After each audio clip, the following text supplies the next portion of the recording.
Sema na vitabu vingine vilivyoteremshiwa ni Tora, Injili na Zaburi. Ikiwa basi ilikuwa Ukristo iko Roma, hawangesema zile vitabu vilivyoteremshiwa, of which ni Tora, Injili na Zaburi. Ndio maana tukisoma kwa sura 5, kabla hujaenda kwa sura 5, mimi nakuanga kidogo ni mtaratibu. Katika hii umesoma Qur'ani 4:136, unaeleza, hebu concentrate. Hebu kwanza concentrate, utakuja kwa dada.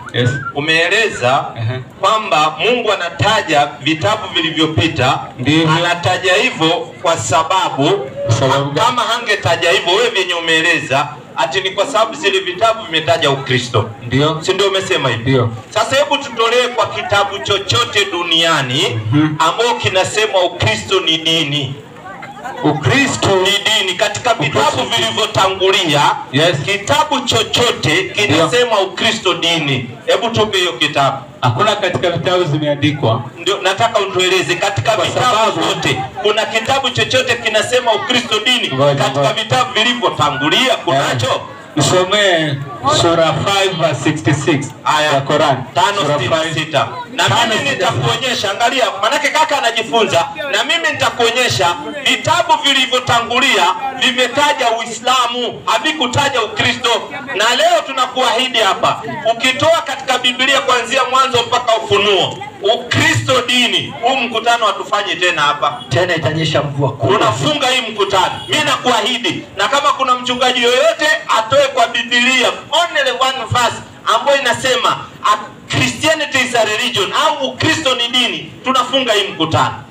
Manake tunatangaza dini inayotambulika na vitabu yote ni dini ya Uislamu na imeandikwa. Na kama kuna mtu ana kinyume na hayo, atuletee a single verse ambayo inasema Ukristo ni dini, tunafunga hii mkutano. Mimi nakuahidi. Safiri haya aliyotoa ya Qur'an. Kabla nisafiri mwalimu wangu, naam, kijana amemsikiliza shekhe wa Kiislamu alipojibu. Naam. Kisha akamsikiliza mchungaji vile anahangaika. Naam. Amesema sasa Ukristo aupungie mkono kwa sababu anataka kusilimu. Hata kusilimu.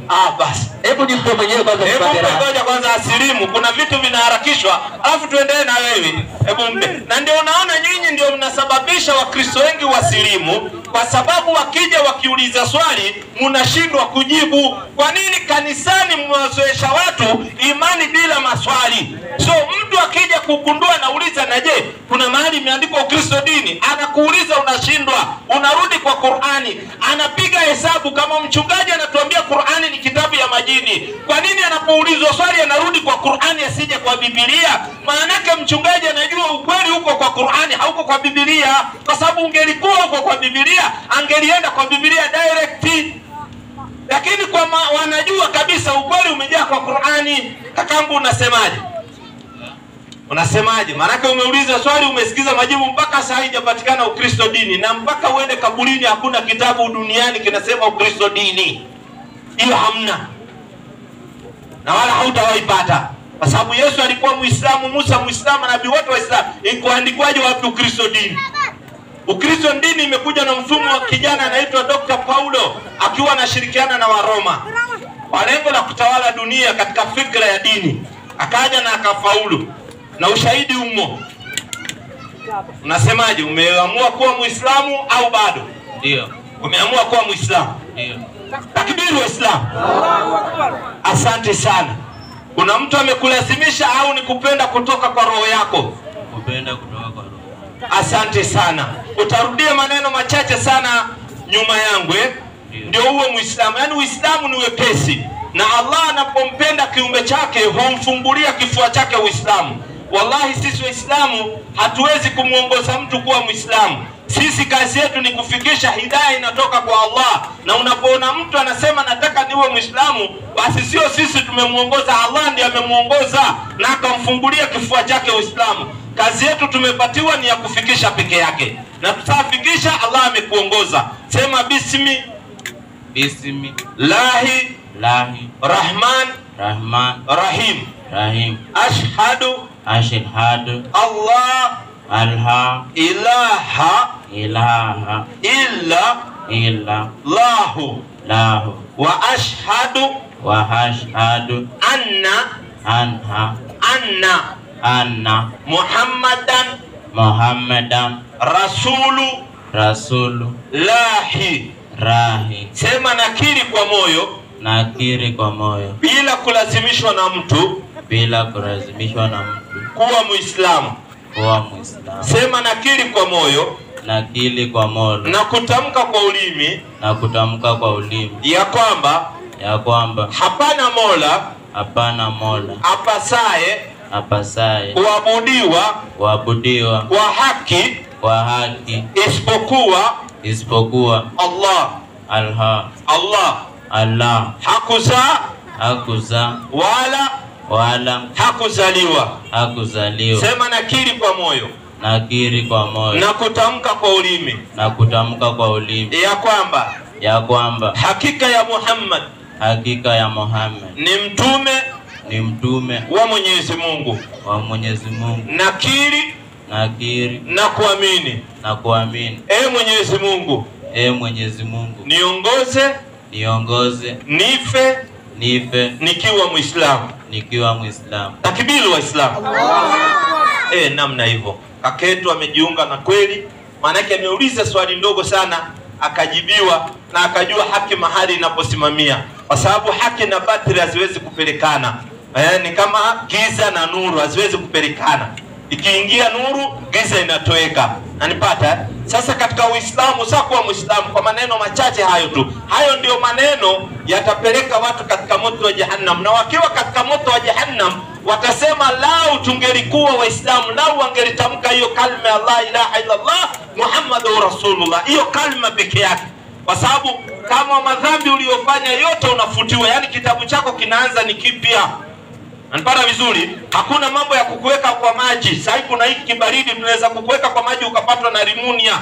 Pata vizuri Na tena kuweka mtu ndani ya maji ni kujaribu kucommit suicide. Wewe utaingizaje mtu ndani ya maji na unajua anaweza kosa kupumua?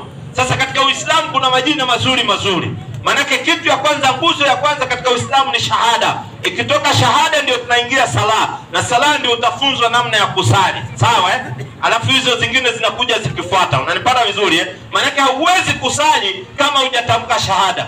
Shahada ndio inakuwa ya kwanza kabisa, ndio kifunguo, tena ndio kifunguo ya peponi hivyo. Ungependa jina gani katika Uislamu? Kuna majina mazuri. Maana kuna majina mengine ukiitwa yanakuwa balaa. Kuna majina mazuri ambayo tunaitanisha na manabii na nini. Ungependa jina gani katika Uislamu? Muhammad. Takbir wa Islam. Allahu Akbar. Muhammadur Rasulullah. Amechagua jina huyu. Jina ambao watu wanaisikia inatikisa dunia. Na amefanya miujiza mikubwa kabisa. Muhammad. Mashaallah. Muhammad. Tayari wewe ushakuwa Muislamu. Nyanyuka. Simama hapo na uka ketu hapa. Ndio tujue tutapata contact zako hapa na kila kitu, ndio tujue namna ya uendelezaji ya mambo yako. Alafu nyinyi vijana rudini hivi hapa hivi nyuma. Kwa nini sijui mmeona mnakuja mbele tu namna hivyo. Dada ameomba kidogo, ako na mtoto aulize tu swali kisha hatuwezi jua. Mayuridullah khairan yufaqihu fi din. Aulize swali lake kisha tusaidie kaka yetu. Dada unaweza kukaa pande. Kaka sijui kama wacha dada ulize kamoja amekuomba. Just ready, wacha tusikie swali yake. Na kama kuna Mkristo ana swali, maana leo siku ya mwisho hapa. Nina swali. Ngoja kwanza. Kuna Mkristo ana swali nje aje aulize. Maana hapa hatukandamizi mtu, ni kusaidiana. So ukiwa una swali njoo feel free. Ulize swali yako. Dada uliza swali yako. Nina swali. Asante, ubarikiwe. Kwanza ni Mkristo kamili. Wewe ni Mkristo kamili. Ndio. Ubarikiwe sana. Alafu wewe ni Muislamu kamili. Mimi ni Muislamu. Ulimuona Muhammad kwa macho yako? Asante sana. Nilimuona Muhammad kwa macho yangu. Tulia, mpe huyo 2 Qur'an. Sura ya 2 aya yake ya 2. Yaani hapo umegonga. Nilimuona Muhammad kwa macho yangu. Uislamu raha. Yaani yeye maswali mnayo wa Kristo kumbe. Sikiza habari kama nilimuona Muhammad kwa macho yangu mimi. Haya, inasema sura ya 2 aya yake ya 2. Baada ya a'udhu billahi minash shaitani rajim. Naam. Bismillahir rahmanir rahim. Asante. Inasema hivi.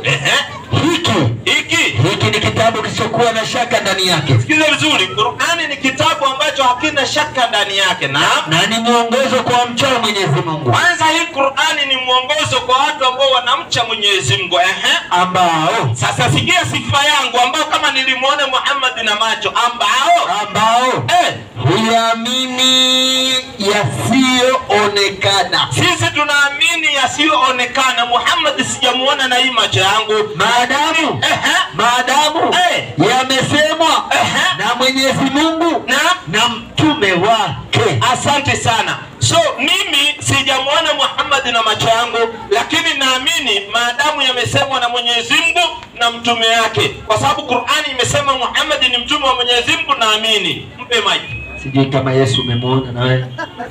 Sawa, umesema hujamuona Muhammad kwa macho yako.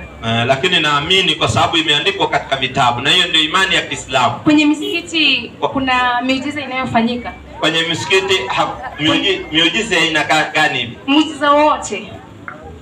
Kama gani? Muujiza waweza kuwa muujiza kama mtu akakuwa mgonjwa akaombewa akapona. Kitu ya kwanza, mtu akiwa mgonjwa anafanywa dua. Anayeponya ni Allah, ni Mungu.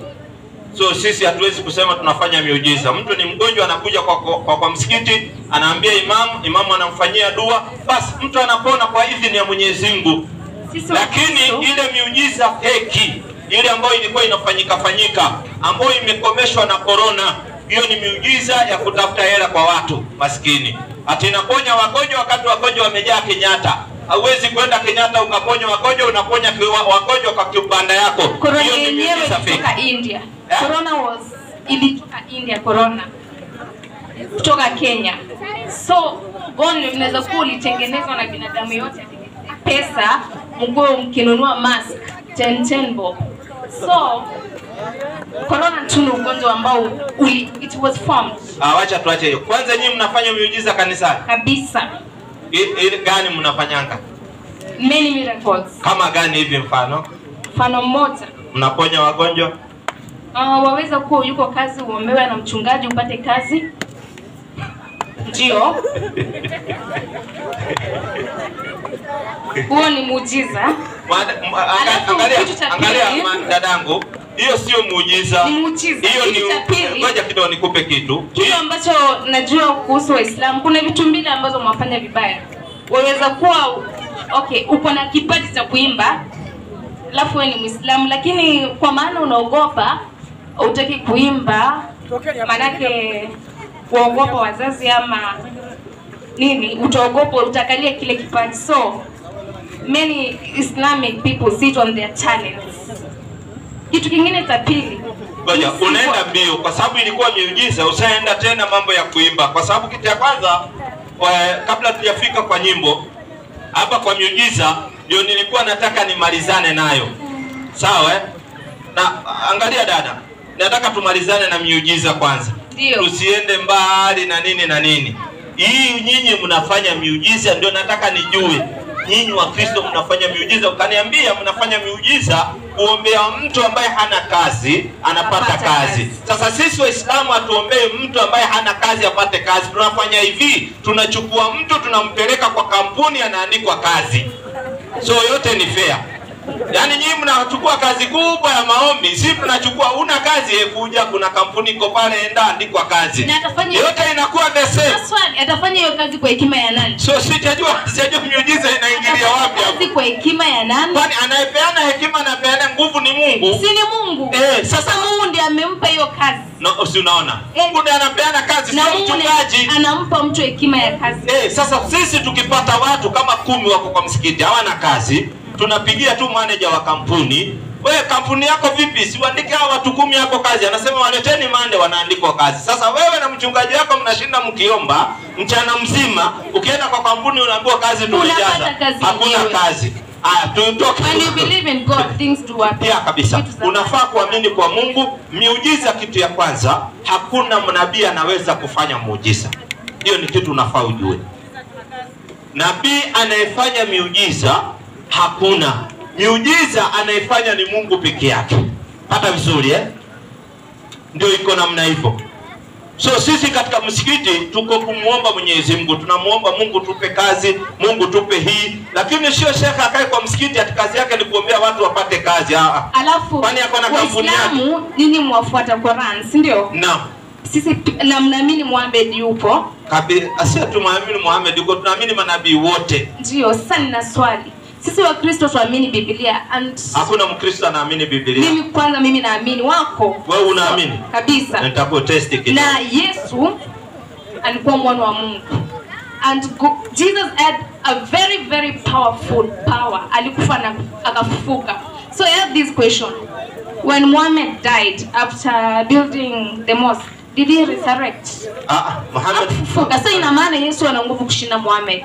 Asante. Ndio swali yako hiyo. Asante, mpe huyo. Ngoja kwanza, lazima tufanye postmortem kidogo. Kwanza tulia. Kusema ati Muhammad hajafufuka, ati Yesu amefufuka, ana nguvu kuliko Muhammad. Kwanza hiyo sisi hatuna imani Yesu alikufa akafufuka. Asante, tulia dada. Pili, kuna nabii Ibrahimu, kuna nabii Daudi, kuna manabii wote wengi wamekufa. Manabii ni wanadamu, manabii sio malaika. Manabii wanakula, manabii wanachoka, manabii wanalala, manabii wanakufa kwa sababu wao ni binadamu. Ile waliopewa ni cheo cha unabii. Ibrahimu ni rafiki wa Mungu na amekufa. Sasa kukufa is not a big issue. Hii kusema Yesu alifufuka, sisi hatuamini Yesu alikufa kwanza, lakini Yesu atakuja na atakufa. Ngoja kwanza kaka, tuende fair. Alafu dada, kuna kitu umedanganya hawa watu. Umedanganya hawa watu, wewe unaamini Biblia. 14 wa Korinto wa kwanza 34, tuone kama anaamini Biblia huyu. Wa Korinto wa kwanza 14:34. 14:34 wa Korinto wa kwanza. Naam. Acha nitafute wa Korinto wa kwanza, wa Korinto wa kwanza 14. Haya, 14 ngapi nimefikia? 34. Acha nifikie andiko lake la 34, 33, 34. Andiko linasema hivi. Naam. Mwanamke na nyamaze katika kanisa. Maana hawana ruhusa ya kunena, bali kutii, kama vile inenavyo Taurati nayo. Mpe mic. Imeandikwa? Tulia. Kanisani kuna wanawake wanahubiri. Wanawake? Ndio wapo. Tulia. Na Biblia inasema mwanamke wanawake wapo ambao wanahubiri. Hata Rose Muhando pia. I don't have any problem. Lakini I don't have any issue with that. Huyo ni mtu personal. Biblia inasema wanawake wafanyaje? Lakini nina swali. Rose She was a Muslim but she became a Christian. Hatujadili mambo ya Rose Muhando, tunajadili Biblia. Kama ni ukweli ama ni ukweli. Hiyo sijui, hiyo ni personal issue ya mtu. Labda alipata njaa akaenda, manake kanisani ni mahali ya kuvuna. Hiyo sijui. Nauliza simple question. Wa Kristo we do help the poor people. Unajua kuna mapasta ambao wakikuona unakuja kanisa una fedha za chakula, they provide and even they sponsor your children to any level. Kwa msikiti mwafanya hivyo. Do you sponsor the need? Asante, mpe huyo. Asante sana. Dada ni sawa, muelewa. Kwanza mambo ya kusaidia watu tunasaidia, lakini tunahimiza watu wafanye kazi. Sio saa yote unasema omba. Katika Uislamu sio vizuri omba kila wakati. Sasa wewe unatuambia ati kama tunasaidia lakini tunapatia mtu alternative kesho aweze kujisaidia. Ili andiko mwalimu wangu mchungaji pia hakuwahi kuiona, naona ameiangalia sana. Naomba niisome. Hiyo 14. Dada saelewa. Angalia, dada ametwist haraka ili Wakristo wa nje na Waislamu wasijue nilichomuuliza, akaingia mambo ya Rose Muhando. Nimemuuliza simple question. Je, wanawake wanahubiri kanisani? Akasema ndio. Sasa nilikuwa nataka nimuulize, je, Biblia inawapinga ama inawakubali? Akajua kwenye naenda, akaingiza mambo ya kusaidia msikitini na kanisani na Rose Muhando nani. Lakini mimi nimemuelewa in a professional way. Ukitaka kuziba ukweli unalete, you create another story. Na hii ndio unaona Wakristo wengi wamebaki kwa giza. Hawataki kujua ule ukweli ulioko na hawataki kuadmit Nanipata vizuri eh? Naam. Wakiona tu imekuja wanajua wacha nifunike hii nilete hii. Hebu tuisome kwa faida ya wote. Haya, soma alafu tu. Andiko linasema hivi. Na mwanamke na anyamaze katika kanisa. Na mwanamke na anyamaze katika kanisa. Maana hana ruhusa ya kunena. Mwanamke hajapewa ruhusa ya kuzungumza mbele ya kanisa kama inenavyo Taurati. Kama ilivyonena Taurati nayo. Nao wakitaka kujifunza jambo. Neno lolote. Wawaulize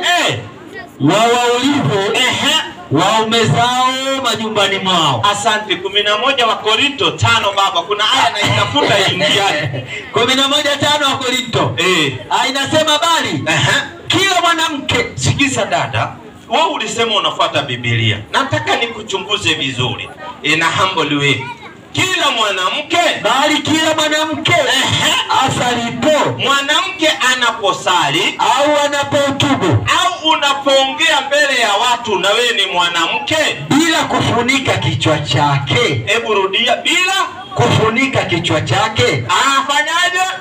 Yani dada anasema hapo ni wapi? Hebu irudie vizuri. Nilisema nitakukagua kama unaiamini Biblia. Maana wewe huiamini. Wasione rasmi. 11:5 rudia. Inasema hivi. Alafu inasema 11:5. Naam. Inasema bali kila mwanamke asalipo, anaposali au anapohutubu au unapozungumza bila kufunika kichwa chake. Aibisha kichwa chake. Mpe microphone. Biblia inasema mwanamke anapozungumza au anapoenda kuabudu, kusali ni kuabudu, bila kufanyaje?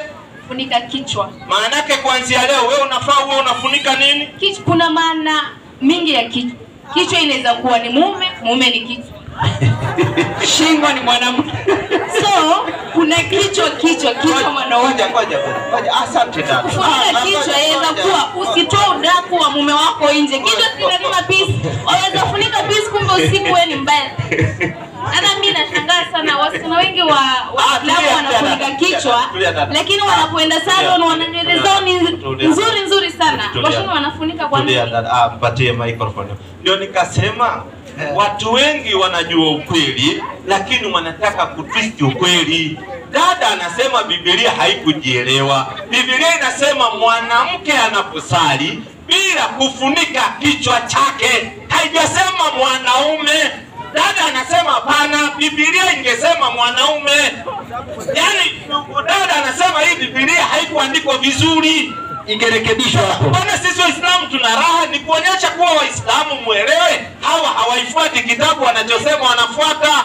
Kwa sababu dada alijua akikubali tu yeye hajafunika kichwa atakuwa ameenda against the Bible. Sasa akajua ili ajistiri wacha aseme Biblia ilikuwa inasema mwanaume. Wewe unadhani waandishi wa Biblia hawakujua kuna mwanaume na mwanamke? Rudia hiyo aya vizuri alafu nije kwa kakangu.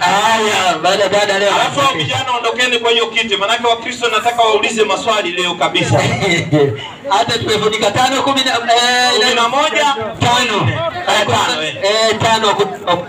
Naam. Wacha nipate ndugu yangu maana dada leo amenichekesha huyu. Amesema kichwa ni mwanaume kabisa. Alafu Wakristo, hebu naone Wakristo. Leo siku ya mwisho ulizeni maswali. Tuweke chini. Kuna dada zangu hapa. Mko na swali? Dada zangu wawili. Nani Mkristo ako na swali? Kaka naona njoo basi. Jooni nyinyi wawili jooni. Lete hiyo kiti hapa. Lete hiyo kiti. Waekeni hapa vizuri. Mashaallah. Waekeni hapa. Kuja pande hii hapa. Mchungaji, kuja kati. Waekeni kiti hapo. Nataka yule mtu ako na swali. Alafu hao watoto rudini nyuma. Sijui kwa nini mmeacha kule. Mnakuja sana mbele. Nafasi iko kubwa. Nafasi iko kubwa. Alafu hebu kidogo hapa. Hebu hapa turudi hivi kabisa. Manake hebu Sheikh angalia hawa dada zetu wote wakuje wakae hapa hivi ndani. Wanawake wakuje wakae hapa, msirundane hapo kuna wanaume na nini. Dada yeyote hata nyinyi wa Kristo nyinyi wasichana kujeni mkae tu hapa. Nyinyi wasichana kujeni mkae hapa, nafasi iko tu. Wasichana wa Kristo pia wakuje wapumzike pande hii. Vijana mrudi nyuma hivi. Haya. Rudia hiyo aya alafu tuwasikize.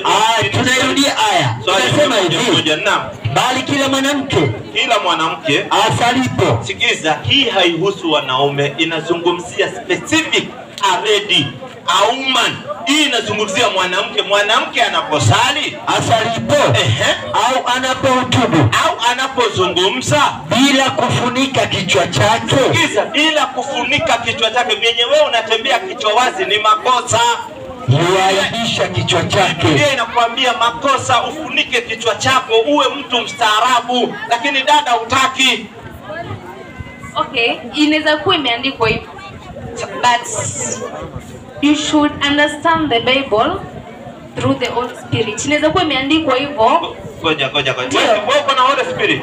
Yes. Asante. Understand na Holy Spirit tuambie kufunika kichwa maana yake nini? Kufunika kichwa ni nini? Kichwa kwanza, kichwa juu ya shingo. So kufunika kichwa inaweza kuwa inamaanisha usitoe maneno ya kwako. Na kama una kwako, uko na kwenu. Ndio. So kufunika kichwa haimaanishi wewe ni mzuri. Haijasema kufunika kichwa ni mzuri, imesema namna mwanamke anapofaa kuvaa. Inasema mwanamke anapozungumza, kabla hujalete swali, afunike kichwa chake. Lakini wewe unageuza tu, lakini hakuna shida. Leta swali yako alafu tusikie wengine nao swali. Hao walikuwa wanafunika vichwa enzi hizo, but now kuna ni digital. Yeah, kuna digital world. Asante. Sawa. Alafu kuna swali lingine, ina swali la mwisho. Uliza ya mwisho.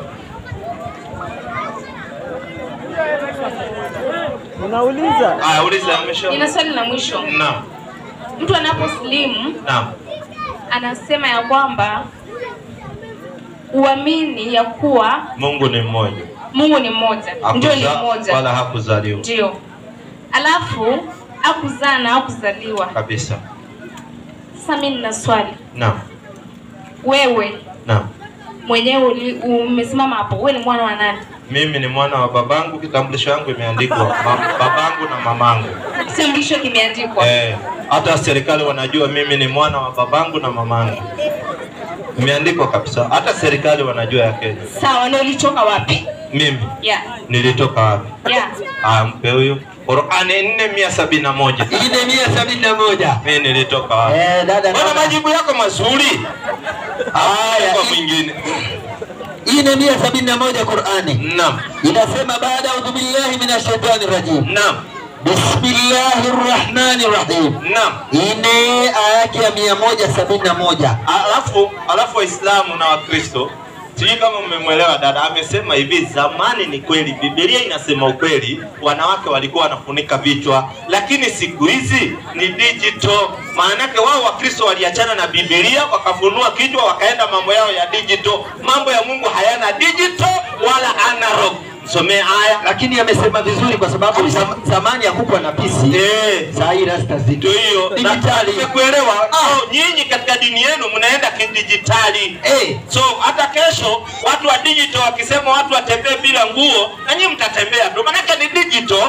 Na nyinyi mnafuatanga digital, hamfuati maneno ya Mungu, lakini sisi mpaka leo tunafunika na zamani walikuwa wakifunika. Malizia baba wewe. Inasema baada a'udhu billahi minash shaitani rajim. Naam. Bismillahirrahmanirrahim. Enyi watu wa kitabu. Sikiza, enyi watu wa kitabu, msipindukie mipaka katika dini yenu. Naam. Wala msiseme juu ya Mwenyezi Mungu ila yaliyo kweli. Masihi Isa bin Maryam, Yesu mtoto wa Mariamu, ni mtume wa Mwenyezi Mungu. Na ni kiumbe aliyeumbwa kwa tamko lake tu Mwenyezi Mungu. Aliyompelekea Mariamu. Na ni neno lililotoka kwake Mwenyezi Mungu. Kama roho zingine. Na ni roho iliyotoka kwake Mwenyezi Mungu kama roho zingine. Sikiza dada, so mimi nimetoka kwa Mwenyezi Mungu, mimi ni kiumbe wa Mungu, lakini babangu na mamangu mimi ni mtoto wao. Nikija kwa Mungu mimi ni kiumbe cha Mungu. I'm the creature of God. Chote ni clear. Nimekubali wewe ni kiumbe wa Mungu. Kabisa. Kwa hivyo Mungu ndiye aliamrisha wazazi wako ili wewe ukue. Mungu akaamrisha akasema wewe ukue. Yeah, anatumia kun fayakun. Yeah. Kwa hivyo sasa wewe ni mwana wa Mungu. So mimi sio you are ordinated from God. Sikiza. Mimi sio mwana wa Mungu. Mimi sio mwana wa Mungu. Mimi ni mwana wa babangu na mamangu. Mimi ni kiumbe. Kuna tofauti ya kiumbe. Mamangu hawezi kusema hii ni kiumbe changu, atakuwa na kufuru. Mamangu anasema huu ni mtoto wangu. Niko na dhibitisho ya kuwa wewe ni mtoto wa Mungu. Mimi sio mtoto wa Mungu. Sikiza. Pole sana. Wakristo na Waislamu sisi wote tutoka kwa Adamu na Hawa. Kabisa. Si ndio? Wala Mungu hakutuzaa. Tutoka kwa Adamu na Hawa. Adam ndio Hawa ndio alituzaa. Mungu ndiye aliamrisha Adamu apate watoto. Na kama Mungu angesema hivyo hawangekuwa. Kidogo dada. Aliamrisha mbuzi ipate watoto ni nani? Anayeamrisha mbuzi ipate watoto ni nani? Mbuzi ni mnyama, si binadamu. Awe mnyama awe, ninauliza anayeamrisha mbuzi apate watoto ni nani? Si ni Mungu bado? Asante. Watoto wa mbuzi ni watoto wa Mungu? Mbuzi nimesema ni mnyama. Wewe. Mbuzi ni mnyama. Sawa. Mbuzi ni mnyama. Binadamu ni binadamu. Yaani leo siku ya mwisho tamu. Yaani mpe huyu mwingine swali yake. Swali moja. Kuanzia saa 10 ulikuwa hapa kakangu. Tuwape wengine haki yao pia. Kidogo. Ngoja angalia. Naam. Mpe aulize swali moja. Wewe mwenye viatu mpe aulize swali moja. Nimeona like umekwepa ile verses. Tuseni kama like 45. Uliza swali yako vizuri, kujenga swali yako. Manake nakwepa ni ndio Wakristo wako hapo, Waislamu wako hapo watasema kabisa hapa umehepa. Hebu lete hiyo swali yako tuone kama kulingana na Quran. Ndio msema Ukristo ni wrong. Quran msema dini ya kweli kulingana na gani? Kaka alikuja hapa, acha nikurudie vizuri alafu ndio tumalize tu. Akauliza kati ya Uislamu na Ukristo dini ya haki ni gani? Au dini gani ya kweli? Tulia, ni swali aliuliza. Mwalimu aliyesimama akatoa kwa Qur'ani, Uislamu ni dini. Sasa ikarudishwa kwa kulia, iwe ya kweli siwe ya kweli, wachana nayo. Ikarudishwa kwako utoe a single verse mahali Ukristo nayo ni dini. Tupate mahali imeandikwa kwa Biblia Ukristo dini. Na ndio tukakoja mpaka saa. Kama uko na jibu, hebu toa hiyo jibu, tumekupa dakika 5 toa. Okay, Quran sura 5 verse 66.